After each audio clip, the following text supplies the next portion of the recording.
ये इश्क, मोहब्बत, प्यार, क्या है इनमें डिफरेंस? आपको सच में किसी से प्रेम हो जाता है तो आप एक बेहतर इंसान बनते हैं। आपकी किताब का नाम है आखिरी इश्क, तो आखिरी इश्क का नाम कहाँ से आया? क्या होता है एक तरफा प्यार? अगर आपकी कोई एक्सपेक्टेशन नहीं है सामने वाले से, बस वही एक तरफा प्यार है। That's it. दो पंक्ति किसी भी गाने की, किसी भजन की या कोई शायरी अगर आपके दिमाग में आ रही हो तो? कि उसे देखकर कभी ऐसा लगा ही नहीं कि उसे मेरा होना चाहिए। अधूरा इश्क गहरा होता है? एक्चुअली अधूरा इश्क ही पूरा होता है। आप ये कहना चाहते हो कि हमें किसी की सोल से इश्क है तो लव मैरिज क्यों टूट जाती है? पर्सन तो वही है ना।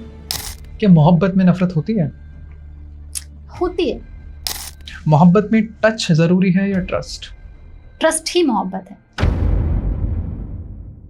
हेलो, हाँ जी, नमस्कार। आई होप आप सभी बहुत अच्छे होंगे। मेरा नाम है आयुष डी गुप्ता और आपका बहुत स्वागत है इस पॉडकास्ट में। पॉडकास्ट के जरिए हम बहुत कुछ बताते हैं कि आपके दिल की बात क्या होगी, आपके दिमाग को क्या करना चाहिए। लेकिन आज एक किताब के बारे में बात करेंगे।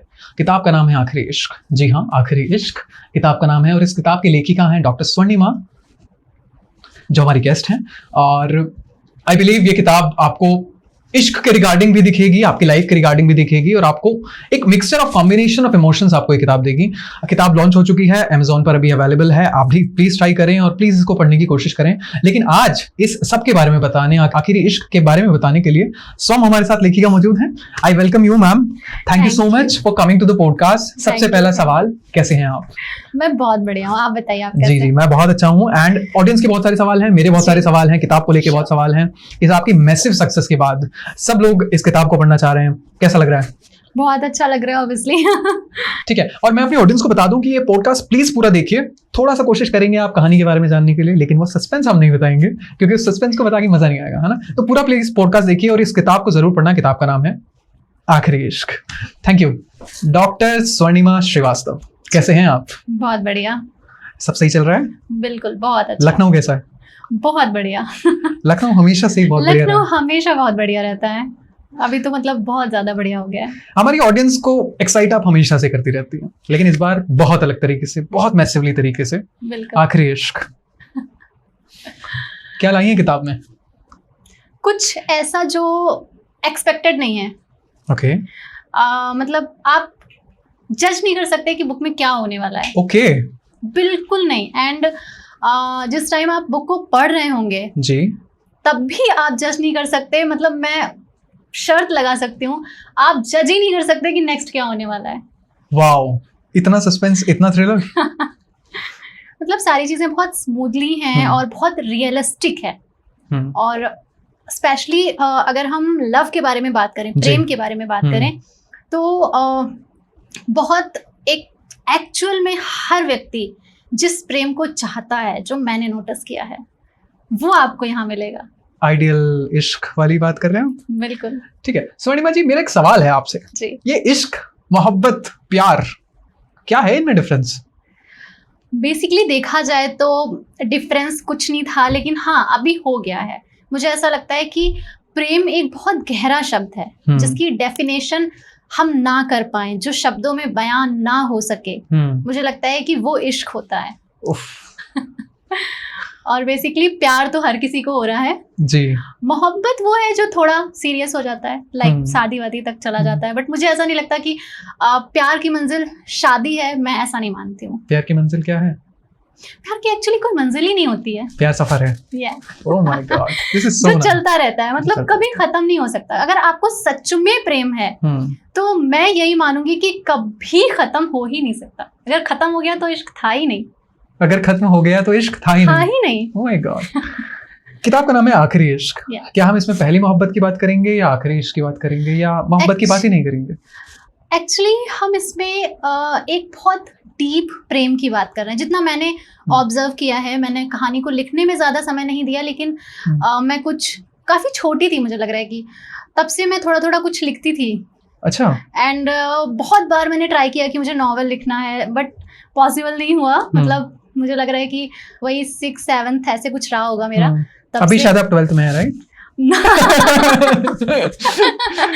अभी तो लाइक मतलब अभी तो बहुत चीजें चेंज हो गई हैं। ठीक है। मतलब ऐसा कह सकते हैं कि कोई भी व्यक्ति, जी। कोई चाहे वो मतलब टीनेजर्स तो खैर कह सकते हैं, उनको भी हम इसमें ऐड ऑन कर सकते हैं, किसी भी एज का कोई भी व्यक्ति, हर एक व्यक्ति जिस प्रेम की तलाश करता है, हम कितने भी लोगों के साथ मतलब जुड़ जाते हैं, आजकल तो बहुत कॉमन है, exactly. बट सेटिस्फेक्शन नहीं मिल रहा है, इसीलिए हम मल्टीपल पार्टनर्स चेंज करते हैं। True. क्योंकि अगर हमें कहीं सुकून मिल जाएगा तो ऑब्वियसली कि हम वहीं पे ठहर जाएंगे।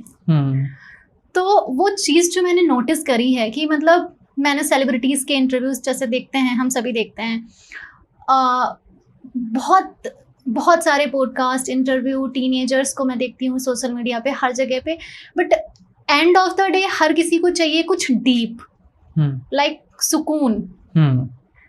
तो वो कहीं ना कहीं खो गया है, मतलब कहीं ना कहीं प्रेम खो गया है। जो चल रहा है वो क्या है ये तो ऑडियंस को पता होगा, लोगों को पता होगा, बट प्रेम तो नहीं है, कुछ भी है बट प्रेम तो नहीं है, ये तो तय है। ये तो मुझे लग रहा है कि अगर हम दिल से एक्सेप्ट करेंगे तो हम ज़रूर एक्सेप्ट करेंगे। 2025 में हम जी रहे हैं, 21वीं शताब्दी की हम बात करते हैं, जहाँ पे डेटिंग के लिए मल्टीपल एप्लीकेशंस आ गई हैं। कहाँ आप एक किताब लाकर एक इश्क के बारे में बता रहे हो? मतलब ज़माना बहुत बदल गया है। एक्चुअली आप सही कह रहे हैं, ज़माना बहुत बदल गया है, लेकिन फीलिंग्स नहीं बदलती हैं। नाइस। जो फीलिंग्स हमारे दादा परदादा के अंदर थी, वही हमारे पेरेंट्स के अंदर थी, वही हमारे अंदर है। कहीं ना कहीं मुझे ऐसा लगता है कि हम एक बच्चे को ढूंढते हैं, मतलब हम अपने लाइफ पार्टनर से टेक केयर चाहते हैं जी। क्योंकि मुझे ऐसा लगता है कि प्रेम जो है वो वासना के बारे में है ही नहीं, हमने बना दिया है। प्रेम एक्चुअल में तो वात्सल्य होता है। क्योंकि आप मतलब मैं आपसे पर्सनली सवाल करना चाहूँगी, अगर आपकी कोई गर्लफ्रेंड है या वाइफ है, या आपका फ्यूचर में कोई भी अगर आपका रिलेशन होगा, तो आप हो सकता है कि स्टार्टिंग में थोड़ा ज़्यादा चीज़ें रोमांटिक और ये सब चीज़ें होती हैं, बट आखिर में हम, मुझे लग रहा है कि दिन में हम शायद एक बार या हफ्ते में या महीने में हम वासना के बारे में सोचते हैं, बट ओवरऑल हमें वाइफ से जो टेक केयर मिलता है, जो प्यार मिलता है, या हमारी वाइफ हमसे जो प्यार चाहती है, उसको वो वात्सल्य ही है। क्यों लड़के चाहते हैं कि उनकी वाइफ उनकी माँ जैसी हो? सही बात है। क्यों लड़कियां चाहती हैं कि मुझे मेरे पापा जैसा लड़का चाहिए? वात्सल्य की वजह से। वो जो प्रेम जो वहां से मिलता है ना, वो कहीं नहीं मिलता है। और हस्बैंड वाइफ का एक ऐसा रिलेशन है बेसिकली हमारे देश में, कह सकते हैं, जहाँ पे लाइफ के एंड तक सिर्फ आपका लाइफ पार्टनर आपके साथ होता है। तो कहीं ना कहीं हम, जैसे हमारे भाई बहन दूर हो जाते हैं तो हम अपने लाइफ पार्टनर में ही ढूंढते हैं। हमारे पेरेंट्स नहीं होते हैं तो हम अपने लाइफ पार्टनर में ही ढूंढते हैं। हमारे बच्चे चले जाते हैं तो भी हम अपने लाइफ पार्टनर से वो टेक केयर, वो प्यार ढूंढते हैं। तो जिस दिन ये वात्सल्य वापस आ जाएगा, उस दिन प्रेम वापस आ जाएगा। आपकी किताब में जो फीमेल कैरेक्टर है ध्वनि, ठीक है, तो उसको पढ़ने के बाद लोगों को मीरा सा प्रेम दिखेगा या राधा सी मोहब्बत दिखेगी? मुझे लगता है कि ये प्रेम सती जैसा है। सती जैसा है मतलब कि मीरा ने कृष्ण को प्रेम किया, राधा ने भी प्रेम किया ऑब्वियसली, लेकिन सती का जो प्रेम था, एक मतलब एक सन्यासी को गृहस्थ बनने पे मजबूर कर देना। बहुत बहुत खूबसूरत। तो मुझे लगता है कि इससे, क्योंकि पहली लव मैरिज भी उनकी थी। बिल्कुल, ये चीज आपने बुक में भी मेंशन की, राइट? पहली लव मैरिज भी उनकी थी। सो ये मतलब प्रेम, मुझे ऑब्वियसली प्रेम तो प्रेम होता है, बट मुझे ऐसा लगता है कि ये शिव और सती जैसी कहानी है कि मिलने के लिए, मतलब शिव से मिलने के लिए सती ने दोबारा जन्म लिया। हालांकि हम इसमें दोबारा जन्म की बात नहीं कर रहे हैं, लेकिन जब आप इस किताब को पढ़ेंगे तो आपको फील वही आएगा कि उस इंसान का दोबारा जन्म हुआ है, या मतलब आपको ये कैरेक्टर ऐसा फील कराएगा कि आपको, कि मतलब जन्मों जन्मों का रिलेशन आपका है। ये वाला फील आपको आएगा। अच्छा, हम जो ये नाम सुन रहे हैं, किताब का नाम है आखिरी इश्क, is it just about love, प्रेम, मोहब्बत, इश्क, आशिकी, या उससे कहीं कुछ और है? उससे बहुत ज्यादा है। हम्म, प्रेम के बारे में तो हमने ऑब्वियसली, एक्चुअली मैं आपको बताऊं, इस स्टोरी में हीरो ने हीरोइन को प्रपोज नहीं किया, हीरोइन ने हीरो को प्रपोज नहीं किया, दोनों ने एक दूसरे को कभी आई लव यू नहीं बोला। ओके। एंड मतलब आपको वो कुछ इसमें नहीं मिलेगा जो आप इश्क के नाम पे ढूंढ रहे हैं। अगर आपको लगता है कि एक बहुत रोमांटिक लव स्टोरी आप पढ़ना चाहते हैं तो आखिरी इश्क आपके लिए नहीं है। ओके, तो this is not about a romanticism and a romantic story, this is more than that, please explain. ये उससे बहुत ज्यादा है। हाँ.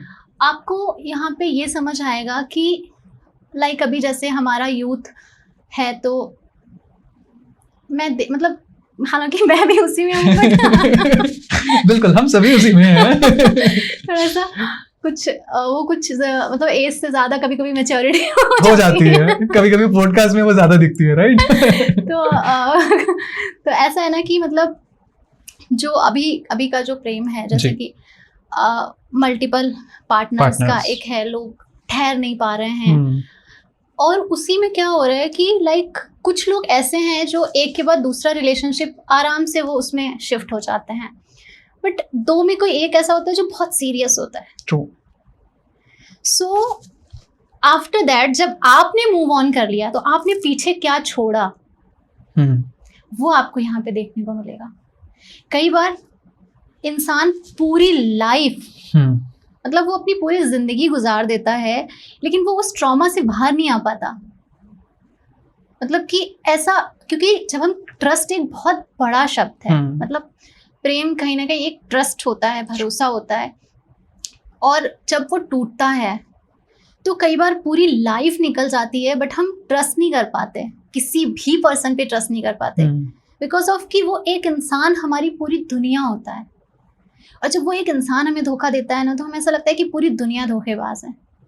मतलब इस स्टोरी में जिस इंसान को लाइक कह सकते हैं कि जिसकी वो पूजा करती है, प्रेम से भी कहीं ज्यादा आपको देखने को मिलेगा, उस इंसान के आने पे भी उसको स्टार्ट से एंड तक ट्रस्ट नहीं हो पाता। मतलब वो उसको ऐसा लगता है कि लव मेरे लिए नहीं है। तो ये एक बहुत डीप फीलिंग है। तो मुझे लग रहा है कि शायद कोई ऐसा नहीं है जिसने लाइफ में एक बार सच में किसी को प्रेम ना किया हो। या तो आपने किया होगा या आप करेंगे, क्योंकि एक बार तो सबको होता है। सो हर व्यक्ति रिलेट करेगा, चाहे हमारे टीन हो, आप, मैं हूँ, या फिर हमारे जो लाइक पेरेंट्स हैं। इनफैक्ट मैं कहूँगी कि हमारे ग्रैंड पेरेंट्स भी अगर पढ़ेंगे वो भी रिलेट करेंगे। मतलब हर जनरेशन के लिए ये बुक परफेक्ट है, जिसमें हम वल्गैरिटी की बात नहीं कर रहे, हम शालीनता की बात कर रहे हैं और प्रेम की बात कर रहे हैं। बिल्कुल, मतलब इसमें कोई रोमांस नहीं है। और दूसरे नजरिए से देखें तो बहुत रोमांस है, क्योंकि रोमांस मुझे लगता है कि साथ में रहने से ज्यादा वो एक जो फीलिंग होती है ना, कि किसी को सोच के आपको जो फीलिंग आती है, वो रोमांस उसको कोई बीट नहीं कर सकता। लाइक मतलब कि एक बार देखने के लिए इंसान सोचता है कि बस एक बार। अब मीरा को क्या चाहिए था, सब कुछ छोड़ दिया, कि मतलब एक बार उनको कृष्ण को देखना था। सो प्रेम जो है वो लाइक मतलब, और मुझे ऐसा लगता है कि जब आपको सच में किसी से प्रेम हो जाता है तो आप एक बेहतर इंसान बनते हैं। वो आपकी लाइफ में है नहीं है मैटर नहीं करता। बिल्कुल मैटर नहीं, वो सिखा के जाता है। वो आपको मतलब जब आपको ऐसा लगे कि कोई आपकी लाइफ में आया और आपकी लाइफ बेटर हो रही है, दैट इज लव। अच्छा, हमारी ऑडियंस में थोड़ा सा आपके बारे में जानना चाहती है कि राइटर वाली जो स्वर्णिमा है वो कहाँ से बनी, क्योंकि प्रोफाइल अलग कहती हैं, चीज़ें अलग कहती हैं। पैशन राइटिंग का था और बहुत प्यारी किताब भी लिख दी है और एक्सपेक्टेशंस भी बहुत है। आई बिलीव सबको बहुत पसंद आएगी किताब। तो थोड़ा सा अगर आप अपनी जर्नी के बारे में हमें बता पाएं, कब से शुरू किया? एक्चुअली मुझे शुरू से ही कुछ ऐसा था कि मतलब मैं लाइंस ऑटोमेटिकली लिख देती थी। मेरे पास पता नहीं कितनी डायरीज भरी पड़ी है, बट कभी ऐसा नहीं हुआ कि मैंने प्रोफेशनली कभी उनको आगे बढ़ाने की कोशिश की हो। और हम लोग मिडिल क्लास फैमिली से हैं, तो हमारे पास ऑलरेडी बहुत सारी चीज़ें होती हैं, और लाइक ये सब चीज़ें एक जो आर्टिस्ट से रिलेटेड, जो भी एक आर्ट से रिलेटेड चीजें होती हैं जी। उसमें ज्यादा घर वाले ध्यान वैसे भी नहीं बिल्कुल। देते बिकॉज वो चाहते हैं कि आप सेटल हो जाओ। हाँ, और आई थिंक वो भी गलत नहीं है। हाँ, सो बेसिकली राइटिंग का तो हमेशा से था ठीक अंदर है। एक, वो कहते हैं ना कि कुछ चीजें गॉड गिफ्टेड होती हैं, हम्म, बट हाँ मैं प्रोफेशनल राइटर नहीं हूँ। और मतलब जो मुझे समझ आया, जो मतलब दिल में था, जो समझ आया वो मैंने लिखा। और बेसिकली मैं ऐसा मानती हूँ कि जिस तरीके से ये कहानी मैंने लिखी है जी। इसमें मेरा कोई रोल नहीं है। माँ, मतलब मैं माँ की बहुत बड़ी भक्त हूँ। मतलब मैं ऐसा नहीं कह सकती कि मैं बहुत बड़ी भक्त हूँ क्योंकि बहुत सारे लोग हैं, बट हाँ मुझे ऐसा लगता है कि मानते वो हैं। बस वो मेरी माँ है, दैट्स इट। वो भगवान और ये सब मुझे नहीं। तो मैं वैष्णो देवी बहुत जाती हूँ, और तो कहीं ना कहीं इमिडिएटली मेरे माइंड में कुछ थॉट्स आए, लाइक मुझे डेली डायरी लिखने का बहुत शौक है, तो मैं ऐसे डेली डायरी टाइप का कुछ लिख रही थी, और वहीं से ऑटोमेटिकली पता नहीं कैसे चीज़ें आगे बढ़ी। मतलब विद इन 45 या 40 डेज में मैंने पूरा नॉवल कंप्लीट किया। वाओ। और लाइक ऐसा होता है ना कि आप सोच के बैठते हो कि हम ये लिखेंगे, हाँ जी। मैंने एक भी वो वर्ड नहीं लिखा जो मैं सोच के बैठी। मतलब मैंने सोचा कि अब ये ऐसे ऐसे ऐसे स्टोरी जाएगी, बट जब मैं लिखने बैठी तो मैंने कुछ और लिखा सो इस कहानी के एक भी वर्ड के लिए मैं रिस्पॉन्सिबल नहीं हूँ, वो हैं उन्होंने जो भेजा वो मैंने लिख दिया। तो और बेसिकली तो वैसे मैं 2018 से रियल एस्टेट सेक्टर में हूँ। ओके। मतलब मेरे साथ आप जमीन भी बनाती हैं और कहानी भी। नाइस। मेरे साथ सारी चीजें इतनी डिफरेंट है ना कि जी। किसी का कुछ आपस में लेना देना नहीं है। सो और सब फिर भी इंटरलिंक्ड है। हाँ, तो 2018 में बेसिकली मैंने स्टार्ट किया था रियल एस्टेट सेक्टर में। जी। और फिर हमने अपनी कंपनी बनाई। मेरे एक बिजनेस पार्टनर हैं मिस्टर राकेश कंगवार जी। सो उन्हीं की प्रेरणा से कहीं ना कहीं मैंने इसको, मतलब एक होता है ना कि उस टाइम तक मेरे पास कोई ऐसा नहीं था जो ये बोले कि ये मतलब तुम अच्छा लिख रही हो, Okay, इसको okay. आगे करो। तो बट उन्होंने कहीं ना कहीं बोला कि साइड से लिखते रहो, जो दिल में आए लिखते रहो, जब समय आएगा तब देखा जाएगा। सो बीच में मैंने बंद किया, बट फिर मैंने लिखना शुरू किया। तो ऐसे जर्नी चलती रही एक। और मुझे प्रेमचंद बहुत पसंद है, तो कहीं ना कहीं उनका टच मेरी कहानियों में स्पेशली दिखाई देता है। तो अभी मैं रियल एस्टेट सेक्टर में हूँ। हमारी अपनी कंपनी है स्टेटस के नाम से। अयोध्या में भी हमारे प्रोजेक्ट हैं और लखनऊ में भी हैं। Very nice. तो एक अच्छी मार्केटिंग टीम भी है हमारे पास जी। तो बहुत स्लो हम आगे बढ़ रहे हैं क्योंकि हमें शॉर्टकट नहीं चाहिए। क्योंकि मतलब एक ज़मीन का टुकड़ा खरीदना कितना महत्वपूर्ण होता है एक मिडिल क्लास फैमिली के लिए, वो मुझे पता है। सो मैंने 2 साल काम किया लखनऊ में, बट मुझे लगा कि चीज़ें वैसी नहीं हैं। मतलब कोई हम एक ज़मीन खरीदने के लिए कई बार ऐसा होता है कि औरतें अपना जेवर तक बेच देती हैं कि चलो ठीक है ले लेंगे, अभी घर बना लो, ज़मीन बना लो। तो घर प्रॉपर्टी एक इंसान के लिए बहुत इंपॉर्टेंट होती है। सो मैं ये नहीं चाहती थी कि किसी का भी पैसा वेस्ट जाए। जी। सो अप डाउन्स चलते रहते हैं क्योंकि हमारा कोई बैकग्राउंड नहीं है बिजनेस का, कोई फंड हमारे पास नहीं था लगाने के लिए। मिडिल क्लास में अक्सर ये हमने चीजें नोटिस भी की। मतलब मैं आपको लिटरली बताऊं, मैंने बिजनेस स्टार्ट किया तो हमने वहीं से अपने खर्चे भी चलाए, उसी से हमने बिजनेस भी किया। और ऑब्वियसली कुछ इन्वेस्टर्स हमारे साथ बहुत अच्छे थे जिन्होंने उस टाइम पे हम पे भरोसा किया, अभी भी बहुत भरोसा करते हैं, उनके सपोर्ट से हम आगे बढ़े। सो बेसिकली वो एक जर्नी चल रही थी और उसी बीच में एक थॉट आया दिमाग में और मुझे लगा कि चलो ठीक है। मैंने कई बार कहानियाँ लिखी हैं बट बेसिकली वो नॉवेल नहीं बन पाई, एक कहानी तक ही सीमित रह गया। देखेंगे अभी अगर मतलब कुछ टाइम के बाद टाइम मिलेगा तो मैं कलेक्ट करके फिर एक बुक करवा दूंगी। क्योंकि we are really waiting ma'am, because हम लोग तो खुद से चाहते हैं, बिकॉज ये कहानी देखने के बाद ऐसा नहीं लगा कि राइटर ने पहली बार कोई किताब लिखी है। लिखी कहानियां बहुत होंगी, हो सकता है बस पहली बार किताब में वो दिख रही है, एक ढांचा बन के दिख के आ गया कि एक किताब है। लेकिन ये तैयारी बहुत पहले से चल रही है। मतलब मुझे लग रहा है कि मैं भी 32 की हूँ, तो मुझे लग रहा है कि मैं 10, 12, 13 साल की रही होंगी। आप 32 के हैं, ये झूठ बोल रहे हैं? That's so nice. आपकी कहानी में जो कैरेक्टर हैं वो कहीं ना कहीं ऐसी लगती हैं कि उनके वजूद की कहानी है। प्रेम की कहानी लगती है, कई बार नहीं लगती है, लेकिन वजूद की कहानी है। एक औरत के लिए उसका वजूद कितना इम्पोर्टेंट है? बहुत ज़्यादा। मतलब देखिए, मैं ऐसा कहूँगी कि हम इस चीज़ के पीछे भाग रहे हैं कि हमें बराबरी चाहिए जी। हम एक ऐसी दौड़ में शामिल हैं जिसका कोई अस्तित्व ही नहीं है। ट्रू। क्योंकि हम ये कहना चाहते हैं कि हमें बराबरी का दर्जा मिलना चाहिए। बेसिकली हमारा ये मानना है कि हमें बराबरी का दर्जा मिलना चाहिए, सब चीज़ें। मैं कहती हूँ कि आप एक ऐसे कंपटीशन में हो जो आप कभी विन नहीं कर सकते। आप लाइफ में कभी मर्दों की बराबरी नहीं कर सकते। मैं चैलेंज करती हूँ इस बात का। इस वीडियो को देखने के बाद बहुत सी औरतें होंगी जो आपके खिलाफ हो जाएंगी। बिल्कुल। इसका रीजन बताइए। बिकॉज कि आप एक मदर हो, आपने जिसको जन्म दिया है आप उसकी बराबरी करना चाहते हो। नाइस। सो हमारा नजरिया है वैसा कि मतलब मुझे ऐसा लगता है, देखिए जब हमारे देश में वैसे अगर हम काफ़ी पीछे जाएंगे तो खैर कभी कुछ ऐसा था ही नहीं, मतलब घूंघट करना या पढ़ना, पढ़ाई लिखाई नहीं, ऐसा कुछ था ही नहीं, बहुत पीछे अगर हम जाएंगे। बट अगर हम बीच की भी बात करें तो जिन औरतों को पढ़ना था उन्होंने उस टाइम पे भी पढ़ा। बिल्कुल। हमारे पास एक नहीं सावित्रीबाई फुले, हजारों लाखों ऑप्शन है जी। और मुझे तो लगता है कि मतलब अब मैं ऐसी बात बोलने जा रही हूँ जो शायद मुझे नहीं बोलनी चाहिए। मुझे ऐसा लगता है कि आज अगर सावित्रीबाई फुले जिंदा होती तो उनको अफसोस होता क्यों उन्होंने लड़कियों को पढ़ाने की बात की। ये बहुत कंट्रोवर्शियल है। समझाइए। क्योंकि एक बात बताइए मुझे कि जिस लड़की को पढ़ाने के लिए उन्होंने इतना संघर्ष किया, कितना कुछ सहा उन्होंने, उनके हस्बैंड ने, मतलब उन्होंने अपनी पूरी लाइफ लगा दी, ठीक है। हमारे पेरेंट्स हमारे ऊपर कैसे पैसा खर्च कर रहे हैं, कहाँ से लेके आ रहे हैं। और आप देखिए कि कितने % लड़कियां हैं जो उसको सफल कर रही हैं।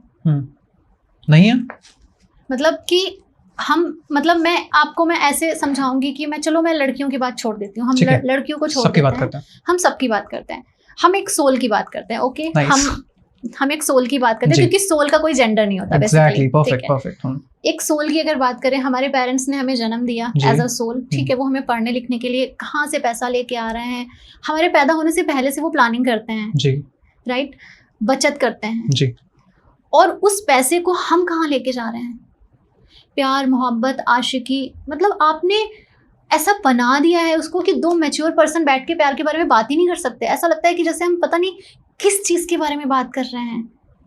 मतलब वासना इतना, मतलब कि इतना उस चीज को जो दुनिया का सबसे पवित्र शब्द है, जो जिसके बिना कुछ नहीं है दुनिया में, उस शब्द को हमने इतना खराब कर दिया है।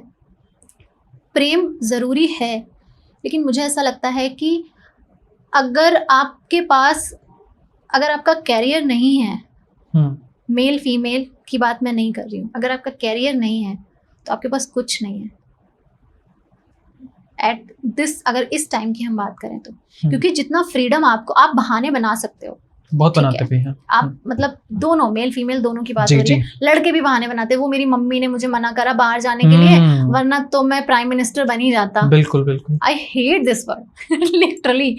आई मीन, आप ड्रिंक कर रहे हो, आपके पेरेंट्स नहीं रोक रहे हैं आपको, आप अफेयर कर रहे हो, आप सिगरेट पी रहे हो, तब आपको पेरेंट्स याद नहीं आते हैं। बट कैरियर की बात आती है तो वो, मुझे तो आर्मी में जाना था बट मेरी मम्मी ने नहीं जाने दिया, ब्लेम कर देते हैं, ब्लेम कि आप अपनी।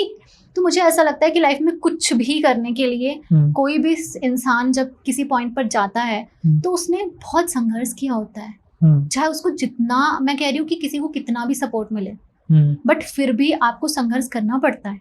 कभी हमें बाहरी तौर पे करना होता है, कभी इंटरनली हमें करना पड़ता है, बट हमें करना पड़ता है। तो आपको एक अपॉर्चुनिटी मिली है, आप उसका फायदा उठाइए। एक बात सोचिए, अगर आज मैंने 12th किया है तो मुझे कैसा लड़का मिलेगा शादी के लिए? 12th पास। अगर वही मेल पर्सन है, उसने 12th किया है तो उसी कैटेगरी में मिलेगा। बट अगर मैं एक IAS अधिकारी हूँ, अब आप बताइए, क्या हमारे बीच में जाति आएगी? नहीं आएगी। क्या हमारे बीच में सुंदरता आएगी? अगर आप एक बिल्कुल कम सुंदर पर्सन को भी आप पसंद करोगे, आपके घर वाले कहेंगे अरे वो IAS है तो वो वैसी लड़की ढूंढेगा ना।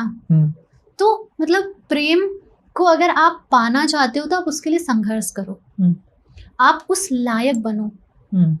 हम बहुत आसानी से कह देते हैं कि उस सामने वाले ने मुझे छोड़ दिया या मैंने किसी को छोड़ दिया, लेकिन कुछ भी प्रकृति आपको उतना ही देती है जितने के आप लायक हो, उससे ज्यादा आपको नहीं देती है। लेकिन इसका ना कॉन्ट्रेरी में दूसरा तरीके से भी कहते हैं लोग कि अगर मैं आपका प्रोफेशन देख के मोहब्बत करूंगा तो क्या मोहब्बत की मैंने, अगर मैं ये देख के आपका करूं कि आप IAS ऑफिसर की बेटी हैं या आप एक लेखिका हैं तो मैं इस तरीके से आपसे मोहब्बत करूंगा, मुझे देखना ही नहीं है उसका, मुझे आंखों से इश्क हो गया।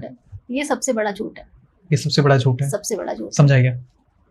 अभी रिसेंटली हमने देखा था, मैं मतलब ऐसे हम कोई भी केस उठा के देख सकते हैं जी। अगर आप ये कहना चाहते हो कि हमें किसी की सोल से इश्क है, तो लव मैरिज क्यों टूट जाती है? पर्सन तो वही है ना। जब घर के राशन की बात आती है ना, जब बच्चों की पढ़ाई की बात आती है ना, तो सारा इश्क का भूत उतर जाता है। और फिर अगर आप जो बोल रहे हो, अगर हम वही बात करें, तो फिर तो इश्क को पाने की बात ही नहीं करनी है।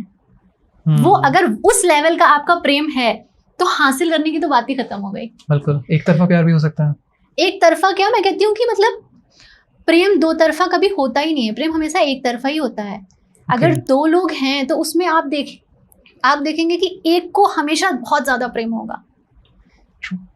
और दूसरी चीज ये कि अगर प्रेम इतना इंपॉर्टेंट है, तो क्या आपके पेरेंट्स ने आपसे प्रेम नहीं किया? आपने वो प्रेम क्यों नहीं निभाया? वो प्रेम आपने क्यों नहीं निभाया? मैं ऐसा नहीं कह रही हूँ, मैं बिल्कुल ऐसा नहीं कह रही हूँ कि पेरेंट्स हमेशा सही होते हैं। कुछ केसेस में पेरेंट्स को भी समझना चाहिए। लाइक अगर आपको सच में ऐसा लगता है कि आपका बच्चा किसी सही इंसान के साथ में है, तो आपको सपोर्ट करना चाहिए। बट मेरा ये मानना है कि देखिए, कैरियर है हमारा, और हमारा जो हमारे पेरेंट्स हैं, वो हमारे लिए सबसे ज़्यादा इम्पोर्टेंट है। और रही बात मैरिज की, तो अगर कई बार ऐसा भी होता है कि हम बोल देते हैं कि अरे वो मतलब बहुत लंबा रिलेशन था, अच्छा था, प्रेम था, सब कुछ था, बट हम बोल देते हैं कि मेरे पिताजी नहीं मान रहे, मम्मी नहीं मान रही। ठीक है, आई एग्री, बट आप ठीक है, आप उस व्यक्ति से शादी करने के लिए अपने पेरेंट्स को नहीं मना सकते, बट आप ये तो कह सकते हो कि वो नहीं तो कोई नहीं। बिल्कुल, तो मैं मानूं कि प्रेम है जी। आपने शादी भी कर ली, आपके बच्चे भी हो गए, फिर भी आप पुरानी गर्लफ्रेंड से बात कर रहे हो या आप पुराने बॉयफ्रेंड से बात कर रहे हो, ये कौन सा प्रेम है? बिल्कुल सही बात। ये प्रेम नहीं होता है, ये सब फालतू की चीजें हैं, इसमें कुछ नहीं है। आजकल एक नई क्योंकि जनरेशन नहीं है, तो हम बात करते हैं कुछ नई टर्मिनोलॉजीज की। एक वर्ड होता है ग्रीन फ्लैग, रेड फ्लैग। आप समझती हैं इन चीज़ों को? नहीं। मैं बताता हूँ। ग्रीन फ्लैग मतलब, लेट्स सपोज आपके लिए कोई लड़का ग्रीन फ्लैग है, मतलब he is the best guy. Red flag मतलब ये लड़की मेरे लिए खराब है। कुछ पैरामीटर्स होते हैं इसको डिसाइड करने के लिए कि अगर लड़की स्मोक करती है तो वो रेड फ्लैग है, अगर लड़की मंदिर जाके पूजा करती है तो वो ग्रीन फ्लैग है। क्या आप मानती हैं कि इश्क को इस तरीके से तोलना चाहिए कि ये ग्रीन फ्लैग है, रेड फ्लैग है? मैं आपको एक बात बताऊं जी। मुझे ऐसा लगता है कि हम इश्क ढूंढ क्यों रहे हैं? हम 15-16 साल के हो रहे हैं, हम एग्जाम के बारे में नहीं सोच रहे हैं, हम प्रेम के बारे में सोच रहे हैं। मतलब हम कैरियर के बारे में नहीं सोच रहे हैं, हम प्रेम के बारे में सोच रहे हैं। आपने 15 साल की एज में किसी से अफेयर कर लिया, आपका प्रेम बहुत सच्चा है, आप दोनों बहुत अच्छे हो, ठीक है, बट अपना कैरियर बर्बाद करके आप क्या कर लोगे फ्यूचर में? जैसे एक प्रेम एक पिता का होता है अपनी बेटी के लिए, अगर वो प्रेम आप अपनी वाइफ को दे सकते हो, प्रेम होता है एक माँ का अपने बेटे के लिए, कि पिता ने मना कर दिया कि नहीं बाइक नहीं दिलाएंगे, तो माँ चुपके से दिला रही है कि अरे कोई बात नहीं, दिला दो, क्या हो गया, बच्चा है हमारा। सो अगर मुझे सच में आपसे प्रेम है, तो मैं चाहूंगी कि मैं आपको दुनिया की बेस्ट लाइफ दूं, राइट? सो वो प्रेम किस काम का है कि आप, तो मुझे ऐसा लगता है कि बेसिकली हमें प्रेम नहीं ढूंढना चाहिए। आप प्रेम ढूंढना बंद कर दीजिए, बिल्कुल बंद कर दीजिए। आप कैरियर पे फोकस करिए, अपने पेरेंट्स, फैमिली पे। जो आपके लिए होगा वो आपको कभी भी किसी भी एज में कहीं भी मिल जाएगा। बट जब हम सर्च कर, अब जैसे मान लीजिए कि अब मैं घर से निकली हूँ किसी चीज़ को कि मुझे ये चीज़ लेके ही लौटनी है ना, और बाई चांस वो चीज़ मुझे नहीं मिल रही मार्केट में, या मान लीजिए मुझे कोई फ्रूट लेना है, अब आउट ऑफ सीजन चल रहा है, बट मैंने बोला नहीं मुझे लेना ही है, तो मुझे कुछ ना कुछ तो लेना पड़ेगा। बट अगर मैंने सोचा ही नहीं है, मुझे कोई फ्रूट पसंद है और मैंने सोचा नहीं कि मुझे लेना है, बट मे बी शायद बेस्ट सीजन चल रहा हो और मुझे बढ़िया कुछ ऐसा मिल जाए, तो वो कहते हैं ना कि इश्क जो है वो, उसका कोई पैरामीटर नहीं है, वो किसी चीज़ पे आधारित नहीं है, वो इस चीज़ पे आधारित नहीं है कि सामने वाला आईएएस है कि नहीं है। बट हाँ, अगर कोई ये कहे कि आईएएस होके आईएएस को ढूंढना प्रेम नहीं है, तो मैं ये कहूँगी कि आईएएस बनने के बाद अपनी वाइफ या हस्बैंड को छोड़ देना प्रेम है? ऑब्वियसली नहीं है। सो ये चीज़ें हमें समझनी चाहिए। कहने के लिए तो हम कुछ भी कह सकते हैं, हर व्यक्ति की अपनी पर्सनल सोच होती है, अपना पर्सनल एक नज़रिया होता है, बट मैं यही कहूँगी कि हमें कहीं ना कहीं हमारा यूथ जहाँ भी जा रहा है उसमें हमारे पेरेंट्स का बहुत बड़ा रोल है। मतलब मैं ये मानती हूँ कि अगर मेरा बेटा कुछ भी गलत करता है जी। अगर वो महिलाओं की इज्जत नहीं कर रहा है या मतलब वो कैरियर में कितना सक्सेस होगा वो इम्पोर्टेंट नहीं है, बट अगर वो कैरेक्टर में फेल हो जाता है वो 100% मेरी रिस्पॉन्सिबिलिटी थी, उसमें मैं फेल हूँ।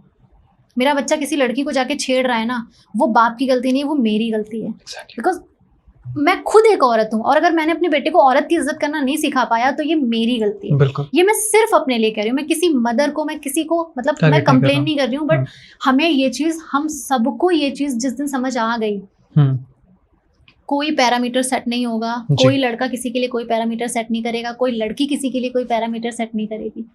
ये अगर मेरा बेटा है या मेरी बेटी भी है अगर, तो मुझे उसे समझाना चाहिए कि बेटा आपको इस बात पर डिपेंड नहीं रहना है कि मेरा हस्बैंड कमा के लाएगा तभी मेरा घर चलेगा। क्यों? देखिए, हम एक्सपेक्ट करते हैं आज की डेट में कि हमारा लाइफ पार्टनर किचन में हमारा हाथ बटाए, शॉपिंग साथ में करने जाए, राइट, हम लोग सब कुछ साथ में करें 50-50। ओके, तो हम ये क्यों चाहते हैं कि हमारा पूरा खर्चा भी वो उठाए, लग्जरी लाइफ भी वो दे, खाना भी वही बना के खिला दे, फिर हम क्या करेंगे? बिल्कुल।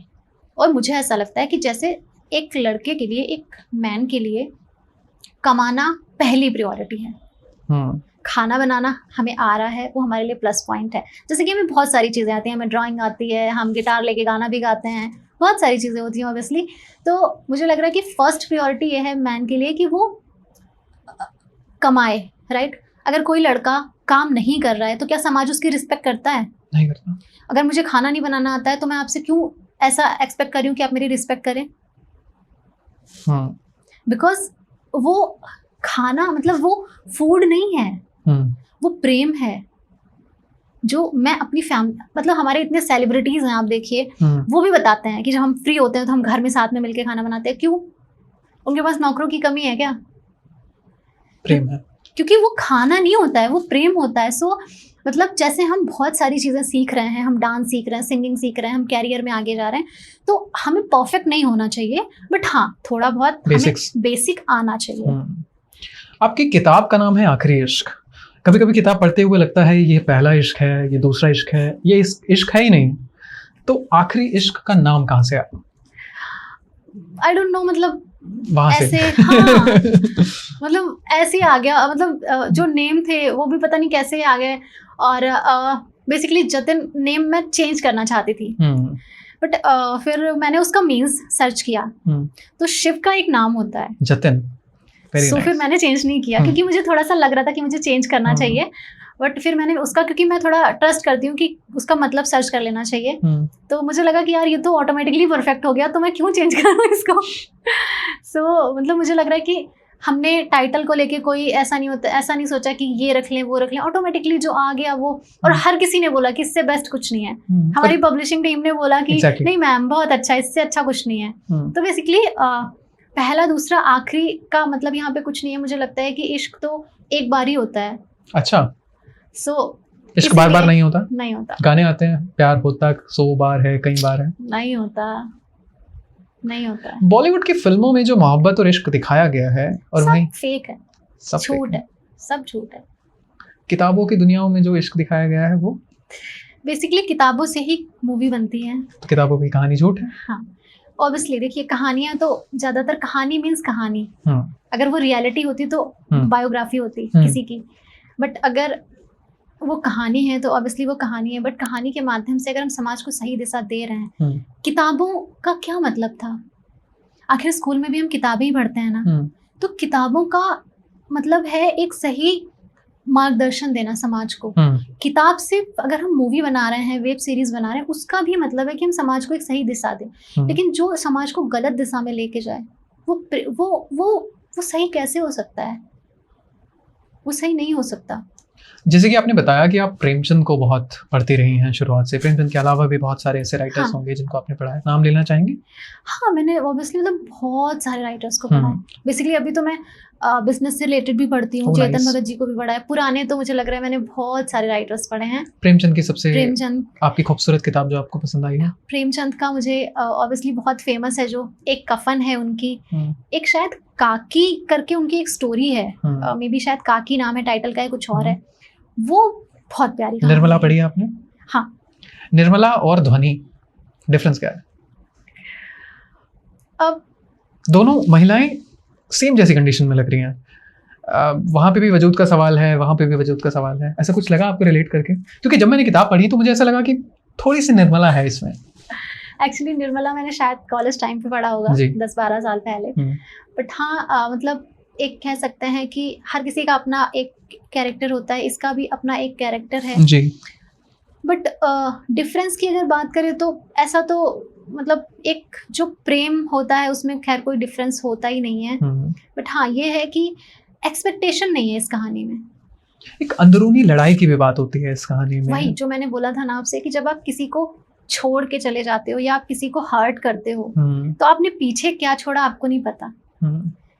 सो जिन्होंने भी अपनी लाइफ में किसी को छोड़ा है या जो छोड़े गए हैं जी, उनको समझ आएगा कि इस कहानी में ध्वनि का जो एक अंतर्द्वंद है वो क्या है। क्या मोहब्बत पूरी होती है ध्वनि की? ये किताब पढ़ने के बाद पता चलेगा। किताब पढ़ने मुझे ऐसा लगता है कि ध्वनि की मोहब्बत अधूरी है ही नहीं। वाओ। वो हमेशा पूरी है, बस ध्वनि को नहीं पता लगता है। हाँ। वो पूरा किताब पढ़ने के बाद आपको पता लग जाएगा कि ध्वनि की पहली मोहब्बत थी या आखिरी मोहब्बत थी। ठीक है, अब बात करते हैं एक तरफा प्यार की। क्या होता है एक तरफा प्यार? एक तरफा प्यार क्या मतलब, प्रेम की अगर बात करें तो एक तरफा हम कह सकते हैं। मुझे लगता है कि प्रेम जब हमें किसी से होता है तो अगर आपकी कोई एक्सपेक्टेशन नहीं है सामने वाले से, बस वही एक तरफा प्यार है, दैट्स इट। और मुझे ऐसा लगता है कि जहाँ पे उम्मीदें बन रही हैं आपकी सामने वाले से तो रिलेशन लंबा चलेगा इसकी कोई गारंटी नहीं है, क्योंकि प्रेम बेसिकली देने का नाम है।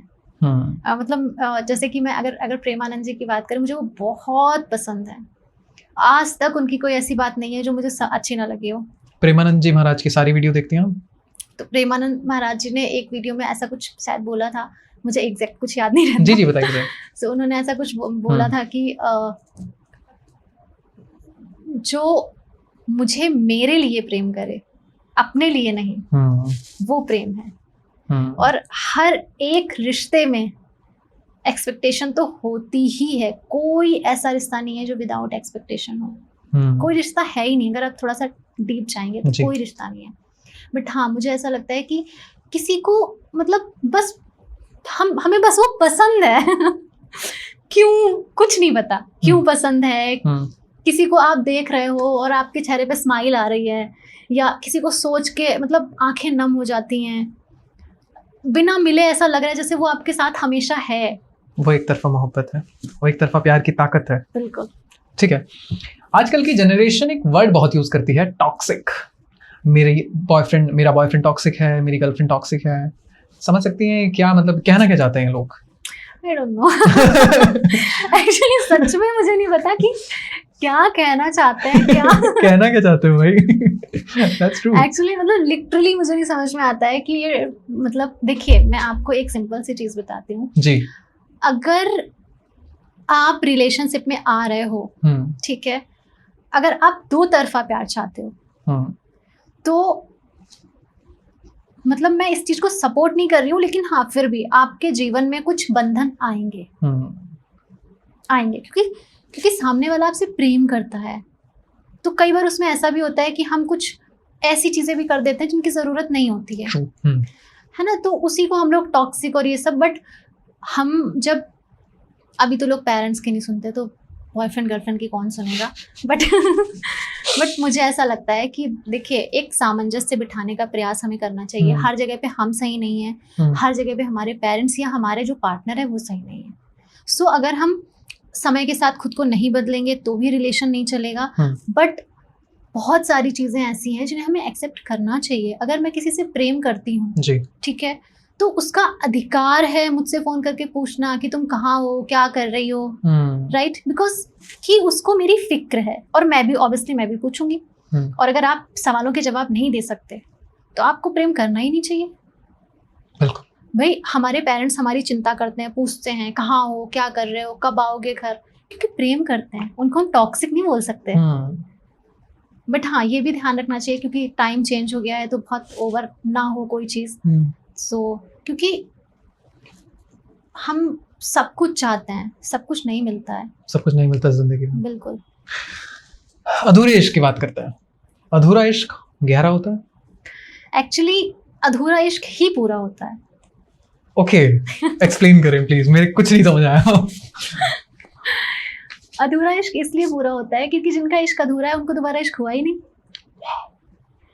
अगर मैं बोलूं कि मेरा इश्क अधूरा है तो दैट मीन्स कि मैंने दोबारा किसी से प्रेम किया ही नहीं, तो वो इश्क तो पूरा है, फिर उसमें कुछ अधूरा नहीं है। और मुझे ऐसा लगता है कि प्यार में शादी होना ज़रूरी नहीं है, क्योंकि जिनकी शादी हो गई उनका प्यार क्या पूरा हो गया उसके बाद? क्योंकि ऐसा होता है ना, जैसे किसी से आपको प्रेम है और आपकी शादी नहीं हो पाई तो लाइफ टाइम प्रेम रहता है, वो कभी खत्म नहीं होता।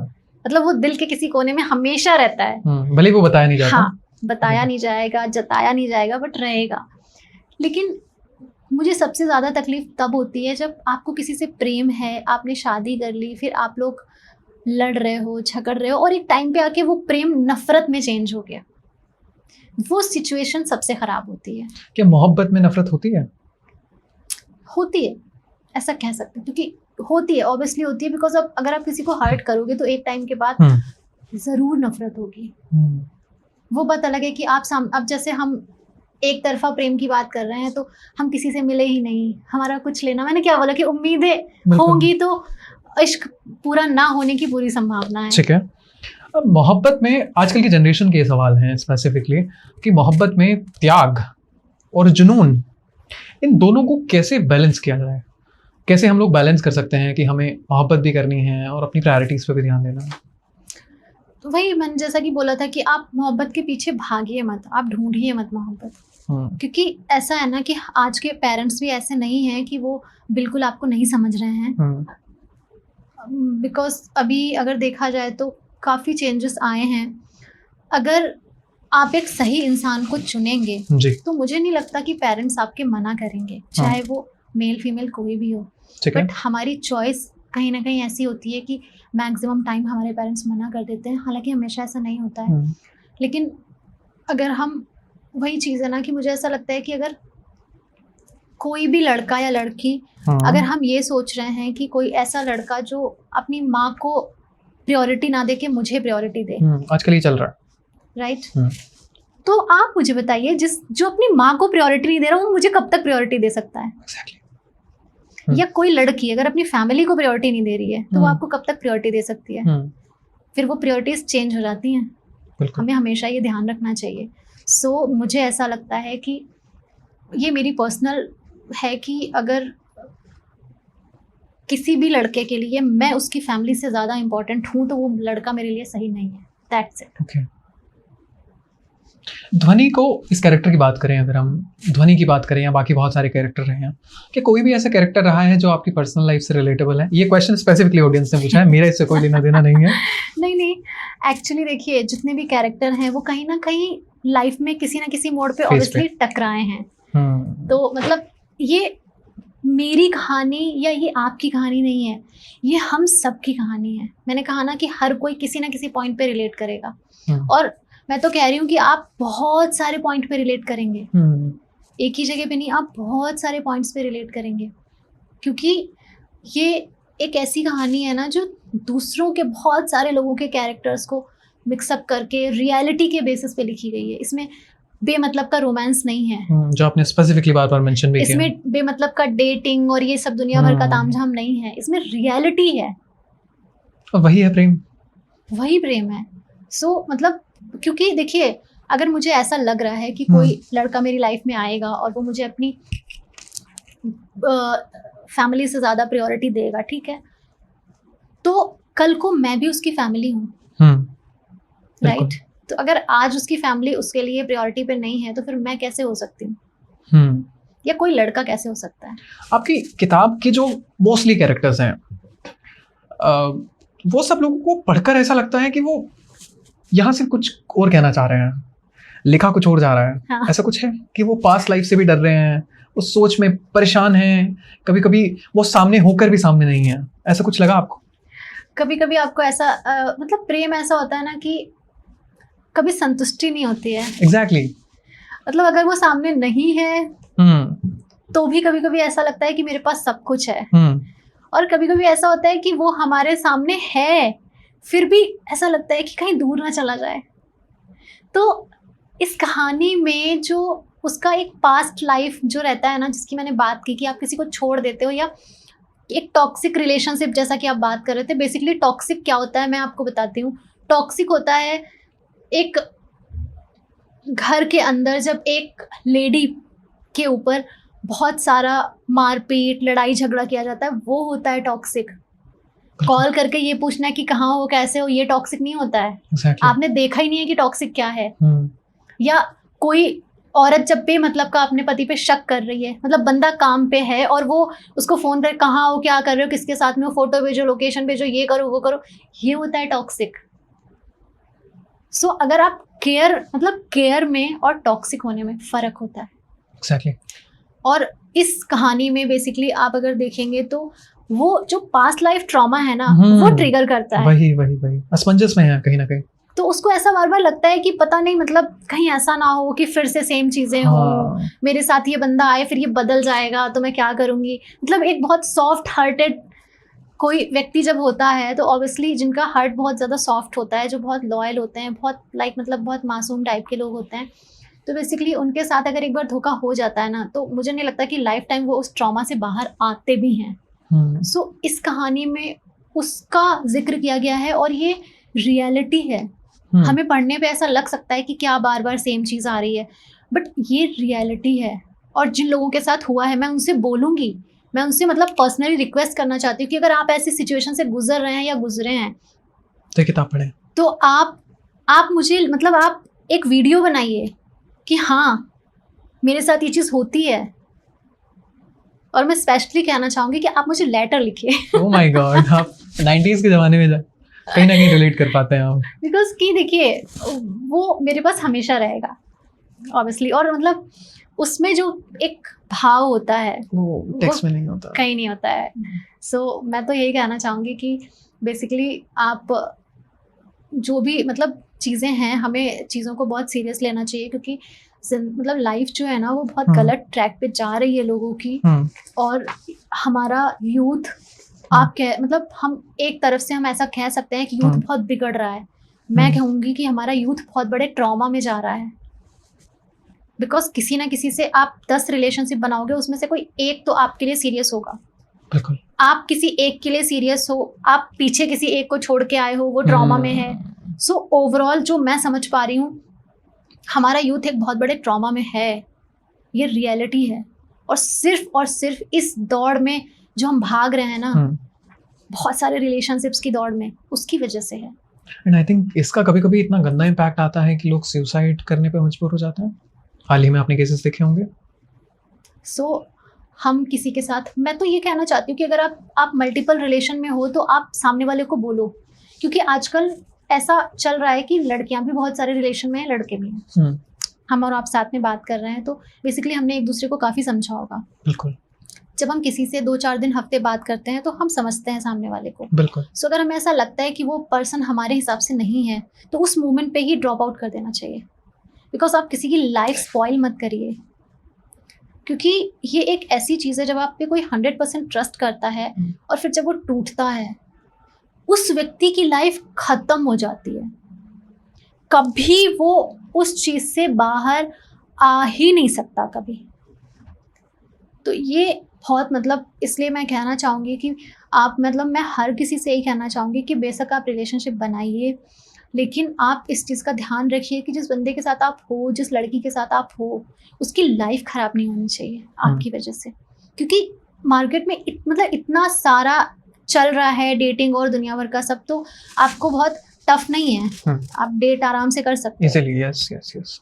सो अगर आपको लगता है कि आपका पार्टनर सीरियस है बहुत ज़्यादा और आप नहीं हो, तो आप उसको उस मोमेंट तक मत लेके जाओ जी। आप पहले ही बोल दो कि यार हम एक दूसरे के लिए नहीं हैं।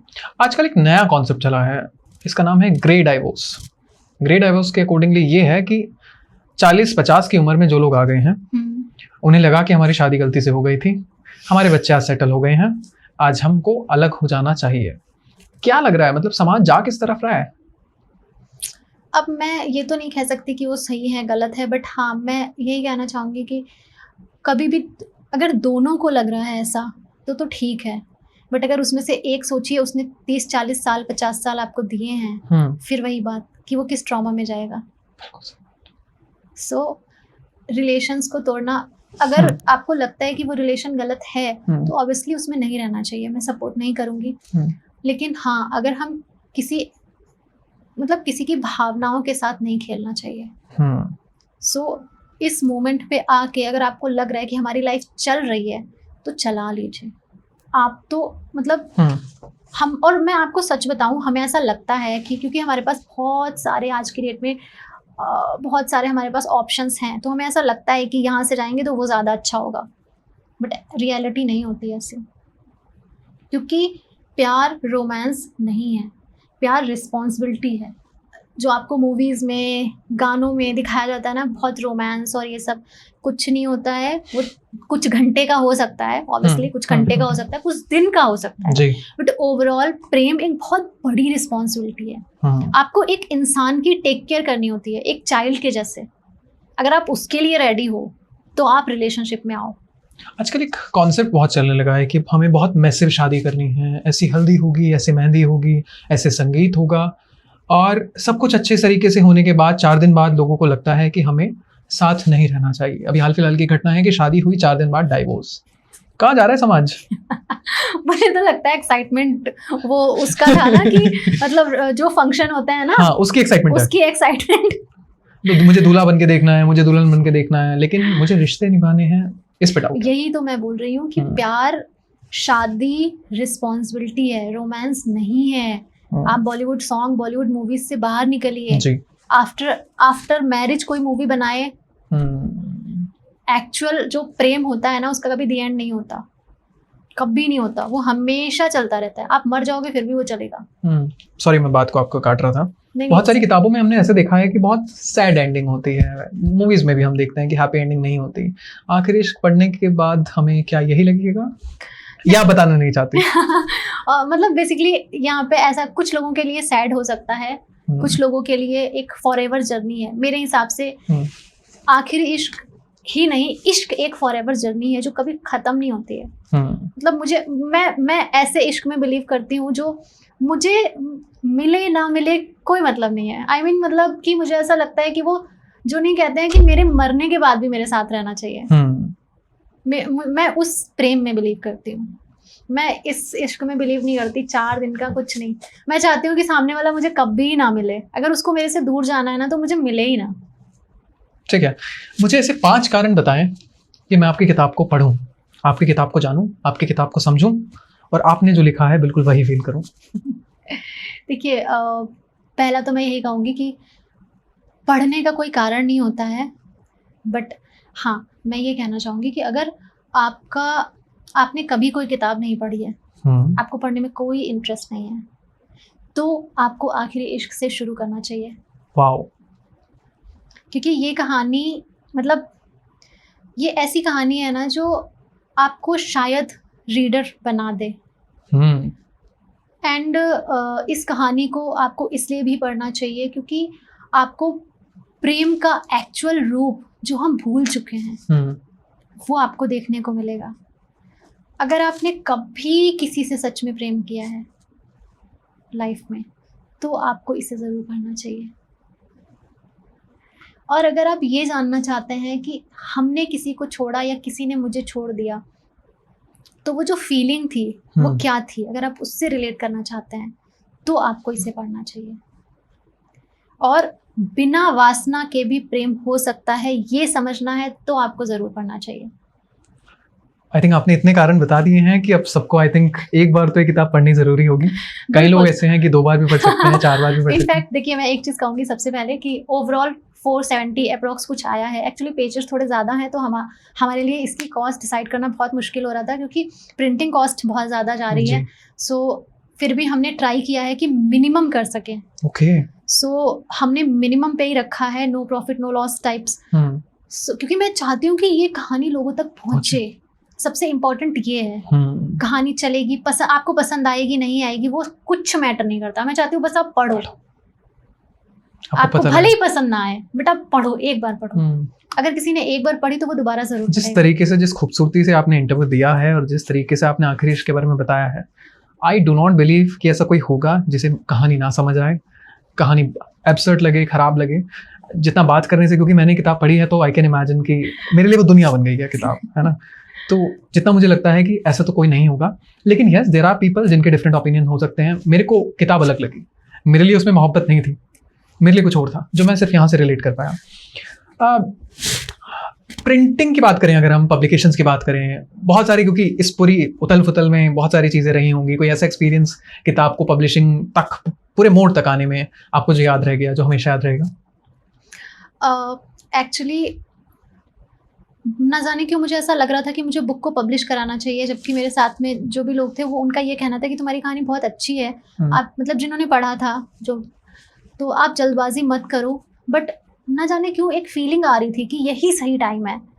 पूरा 1 साल हो गया, मैंने लास्ट ईयर जून में ही लिखी थी और जून में ही मैंने इसको पब्लिशिंग के लिए दिया है। सो ऑनलाइन आजकल ऑप्शंस आते हैं, तो मैंने बहुत सारे ऑप्शंस पे लाइक ट्राई किया, बहुत सारे लोगों से बात हुई, कॉल्स आए काफ़ी सारे लोगों से। तो एक ऐसी कंपनी थी जिनसे मेरी फाइनल तक बात हुई और वो तेलंगाना से थे। बट इमिडिएटली उसी टाइम पे लाइक हमारा सब तय हो गया था उनके साथ में। वो कहता है ना कि मुझे, मतलब मैं बिलीव करती हूँ कि हमारे हाथ में कुछ भी नहीं है, जो होना होता है वही होता है जी। हमारे हाथ में है कि हम चीज़ें बेहतर करें, अच्छा करने की कोशिश करें, अपने साइड से किसी को दुख ना दें, दर्द ना दें, कुछ गलत ना करें, बस उतना ही हमारे बस में है। सो इमीडिएटली ऐसे हुआ कि मैं कहीं पे बैठी थी और मैंने ऐसे लाइक एक नोटिफिकेशन आया, सो मैंने उस पर स्वाइप किया, उधर से तुरंत कॉल आया, मेरी बात हुई एंड मे बी शायद नेक्स्ट डे मैंने सेम डे स्टोरी शेयर करी उनको, नेक्स्ट डे प्रोसेस स्टार्ट हो गया और विद इन 30 डेज सारी चीज़ें कंप्लीट हो गई। वाओ। सो ये लाइक कहाँ हम लोग मतलब किसी और के साथ प्लान कर रहे थे, बट लास्ट मोमेंट पे वो किसी और के साथ जाके सारी चीजें परफेक्ट हो गई। ठीक है, एक रैपिड फायर करते हैं। हम लोगों का रहता है अक्सर कि कुछ ऑडियंस हमें क्वेश्चंस भेजती है, कुछ हम ज्यादा दिमाग लगा के स्टॉक नहीं करेंगे आपकी प्रोफाइल को, ऐसा नहीं करा कि स्टॉक करिए, बट कुछ जानने की कोशिश करिए। जैसे आपकी किताब से हमें जानने को मिला, वैसे ही आपकी सोशल मीडिया से जानने को मिला। करें शुरू रैपिड फायर? हाँ, उससे पहले मैं एक चीज कहना चाहूंगी कि हमारी जो भी ऑडियंस इस किताब को पढ़ेगी, इस किताब को लिखने से पहले मैं लिटरली आपको बता रही हूँ कि मतलब लास्ट लगभग 8-9 साल ऐसे गए हैं मेरी लाइफ के कि ये बहुत इम्पोर्टेंट बात है कि प्यार से मुझे नफरत थी। आपने पढ़ा है तो आप बिलीव नहीं करेंगे, राइट? एग्जैक्टली, मैं वही सोच रहा था कि ये तो ये बात थी, ये बात है। लिटरली मतलब आई हेट लव। कोई प्यार के बारे में बात करता था ना तो मतलब मेरे फ्रेंड्स को पता है कि इसके सामने नहीं बोलना है। प्यार मोहब्बत ये सब मतलब बिल्कुल भी नहीं। सो इस कहानी को लिखने के दौरान मैंने जो प्रेम फील किया है, मतलब इस कहानी ने मुझे बताया कि प्रेम क्या है। जबकि आप लेखिका हैं उसके बाद, क्योंकि मेरी आप पास्ट की कोई भी पोइट्री देखोगे, ओवरऑल सब कुछ सैड सैड सैड, कहीं आपको प्यार नजर ही नहीं आएगा, कहीं नजर नहीं आएगा। सो इमिडिएटली मतलब ये चीज़ आई। तो अगर इसको पढ़ के मेरी मतलब लिख के मेरी लाइफ में अगर प्रेम आया है तो ऑब्वियसली आपकी लाइफ में भी आना चाहिए। और ये जर्नी खुद से खुद के मिलने की जर्नी है। जब आप इस कहानी को पढ़ोगे तो आपको ये भी फील होगा कि आप एक्चुअल में क्या हैं, जो मैंने भी फील किया है जी। क्योंकि हमने कहानी लिखी है तो हमने बार बार उसको पढ़ा है ऑब्वियसली। तो जब भी हमने पढ़ा तो हमें बहुत सारी चीजें मतलब समझ नहीं आया कि मैंने ही लिखी है या किसी और ने। वो आपका था ना कनेक्शन वहीं से, तो इसलिए मतलब ऑडियंस को जरूर पढ़ना चाहिए, जरूर पढ़ना चाहिए एक बार। ठीक है, अब रैपिड फायर शुरू करते हैं। Are you sure? Are you ready? ठीक है, पहला सवाल, इश्क या करियर? कोई कॉम्बिनेशन नहीं है, but I think career. Okay.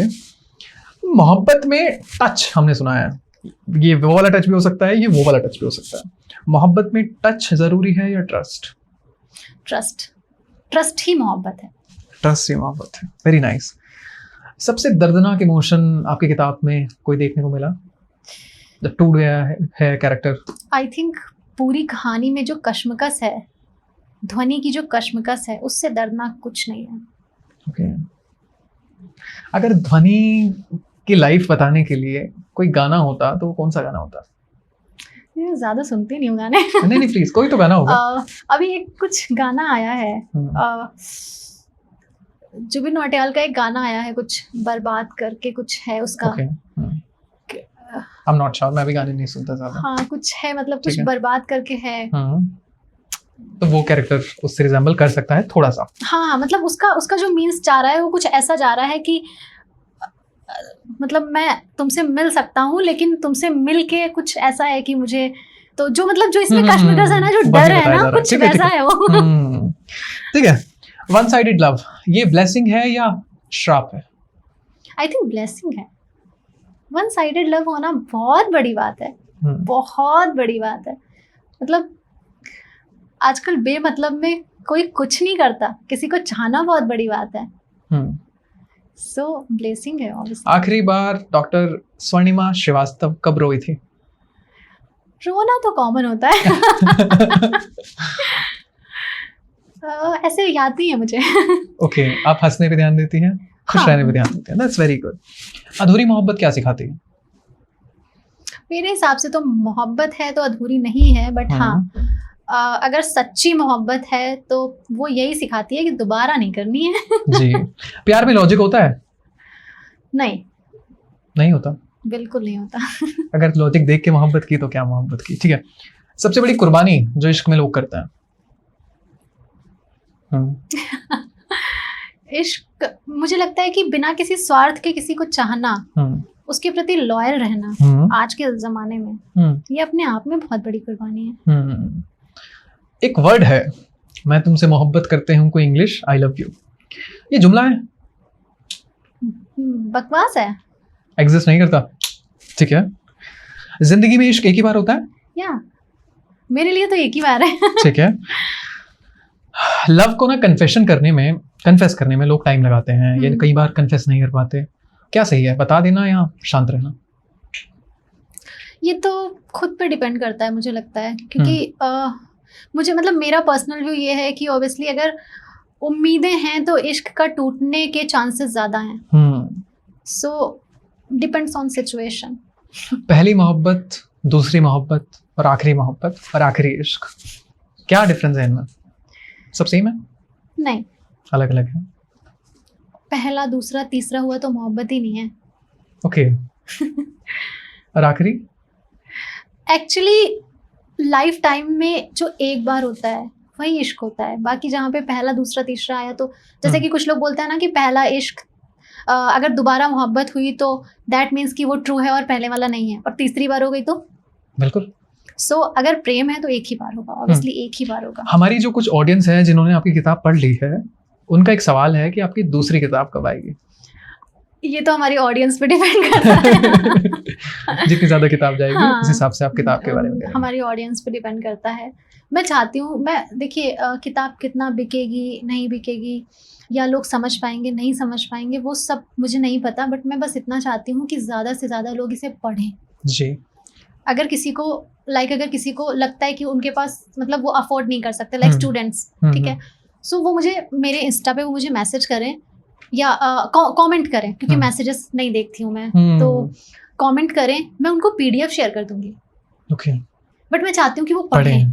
Actually PDF में पढ़ना थोड़ा डिफिकल्ट होता है, बहुत डिफिकल्ट। आप मानते हैं कि जो ऑनलाइन का ज़माना आया है, ये सॉफ्ट कॉपी है, ये हार्ड कॉपी है, ऑनलाइन पढ़ी जाती है किताबें? किताबों की खुशबू आ जाती है? मैं आपको सच बताऊं, मैंने आज तक कोई किताब ऑनलाइन नहीं पढ़ी है। मुझे फील नहीं आता, मतलब मैं नहीं पढ़ सकती, मुझे समझ नहीं आता। सबसे ज़्यादा मैंने अपनी कहानी पढ़ी है, क्योंकि वो लैपटॉप पे लिख के फिर पीडीएफ में वो सब उस तरीके से होता है। एक्चुअली मैं आपको सच बताऊं, मैं ऑनलाइन पढ़ती नहीं हूँ, बट मैं ऑफलाइन लिख नहीं सकती। ओके। क्योंकि जब मैं लिखने बैठती हूँ ना, तो मुझे थॉट्स इतने आते हैं कि मुझे मैक्सिमम टाइम मुझे वॉइस टाइपिंग करनी पड़ती है। ओके। डॉक्टर स्वर्णिमा श्रीवास्तव को लोग किस तरीके से याद रखेंगे? क्यों याद रखना है?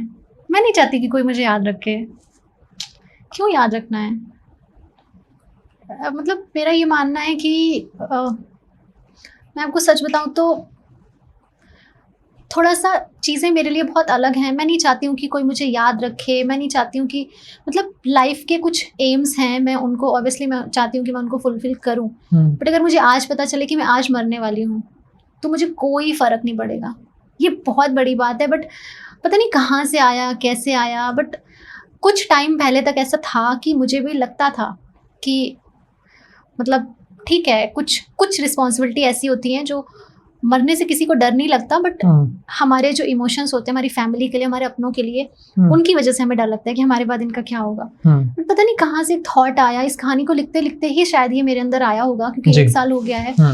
तो एक थॉट आया, और आज की डेट में मुझे ऐसा लगता है कि शायद मतलब जो लोग जितनी जल्दी चले जाते हैं उतने वो बेहतर है, क्योंकि मतलब ये जो चीज़ें चल रही हैं दुनिया में, तो मुझे नहीं लगता, मतलब मैं ये नहीं कहूँगी कि किसी को सुसाइड करना चाहिए, बिल्कुल नहीं करना चाहिए, कभी नहीं करना चाहिए, क्योंकि ज़िंदगी एक ब्लेसिंग्स है बहुत बड़ी, मतलब आपके लिए खूबसूरत है ज़िंदगी, बहुत खूबसूरत है। बट हाँ, आप उसको ऐसा भी मत बनाओ कि वो जहन्नुम लगे, क्योंकि स्वर्ग नर्क या ऐसा कुछ नहीं है, वो आप अपनी लाइफ में खुद बनाओगे। जी जी। डॉक्टर स्वर्णिमा श्रीवास्तव, हमारी ऑडियंस बहुत नटखट है और कई बार ऐसे करती है कि जब स्वर्णिमा जी आएंगी तो किताब बहुत प्यारी लेखिका हैं, सब जानते हैं, पूरा देश आने वाले वक्त में जान भी जाएगा, लेकिन वो आपसे कुछ सुनना चाहते हैं, 2 पंक्ति किसी भी गाने की, किसी भजन की, या कोई शायरी अगर आपके दिमाग में आ रही हो तो। शायरी मैंने 1-2 दिन पहले कुछ लिखा था, प्लीज शायद कल लिखा था, बस मेरे साथ यही प्रॉब्लम है, कुछ याद नहीं। तभी आप किताब लिखती हैं? तभी मैं लिख देती हूँ। हाँ। कुछ था, चेक। हाँ प्लीज फोन से आप बता सकती हैं। अगर इश्क के बारे में कहें तो मुझे लगता है कि मैं ये कहना चाहूँगी कि मेरे लिए मतलब कि उसे देखकर कभी ऐसा लगा ही नहीं कि उसे मेरा होना चाहिए, कि उसे देखकर कभी ऐसा लगा ही नहीं कि उसे मेरा होना चाहिए, क्योंकि वो सदियों से मेरा ही है। This is so nice, and this is so deep as well. Thank you so much for this beautiful podcast. आप स्पेशली लखनऊ से आई धर्मसूत्रा के स्टूडियो में शूट कराने के लिए। I congratulate you for this beautiful success, और I believe कि इस पूरे देश में, दुनिया भर में ये किताबें जाएगी, किताब पढ़ी जाएगी और लोग इसको अप्रिशिएट करेंगे। All the very best for your future. And here, यहाँ पे मैं आपको बोल दूं कि मैं दूसरी किताब का वेट कर रहा हूँ, हमारी ऑडियंस आपकी दूसरी किताब का वेट कर रही है। So all the very best, and please दूसरी किताब लिखना और ज्यादा वक्त ना लगाना प्लीज। इतने साल ना लगे क्योंकि हम एज एन ऑडियंस हम स्टार्ट हो गई जनरेशन, तो आते रहेगा, अभी तो आते रहेगा। ठीक है, all the very best to you, and this was a podcast. तो आखिरी इश्क किताब का नाम है, किताब लॉन्च हो चुकी है, आपको ऑनलाइन स्टोर्स पे मिल जाएगी, आपको नियर बाय शॉप पे भी मिल सकती है ना? अमेज़न पे बेसिकली, अमेज़न पे अभी आई है, अमेज़न से आप प्लीज खरीदिए। किताब बहुत कुछ बताती है, मैं ज्यादा बता भी नहीं पाऊंगा किताब कितना कुछ बताती है, लेकिन यस, इस किताब को पढ़ने के बाद आपके दिमाग में जो सवाल चलेंगे, उन सवालों के जवाब जो आपको अभी तक नहीं मिले थे, वो अब जरूर मिल जाएंगे। मिलते हैं फिर अगले किसी पॉडकास्ट में, तब तक अपना खूब ख्याल रखिएगा और आखिरी इश्क पढ़ना मत भूलिएगा। Thank you.